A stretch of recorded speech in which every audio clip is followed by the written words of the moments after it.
To trigger a helicopter questionnaire, BHP will need to enter a vessel and click on the Request a Vet button.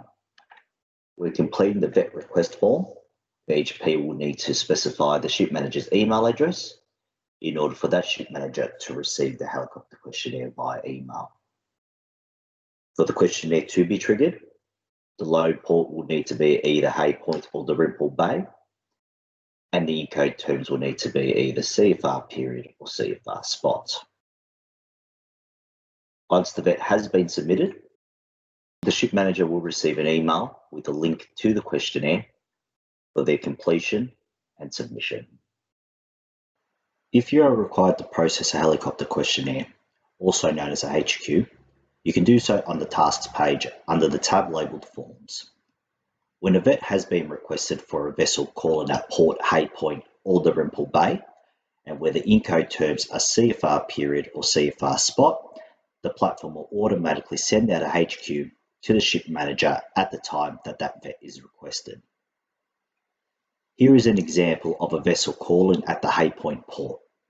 Its status is showing pending form input, which means that the form has been sent to the ship manager and is awaiting their response. The ship manager will receive an email in their inbox about the need for a helicopter questionnaire to be completed, and they will simply click on Start Questionnaire. In the RightShip platform, they will fill out the required details and click Submit once completed.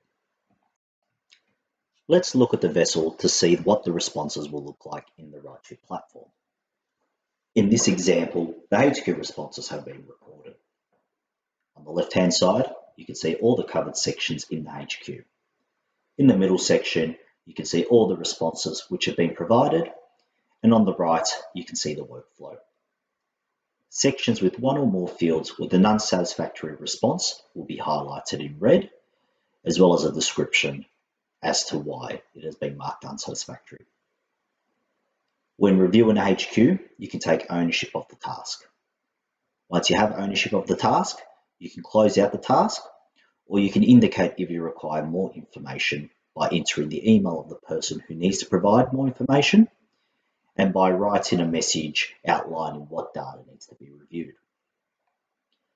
Once the reviewing party has reviewed the submission, you can change the status of the HQ to acceptable or unacceptable, and the nominated party will be notified by email, as well as the rule within the vet requiring a valid HQ being marked as passed or failed. Simultaneously, the vet status will change to review required, and the vets will be processed. If required, you can reopen the workflow, where the status will then update to pending terminal review.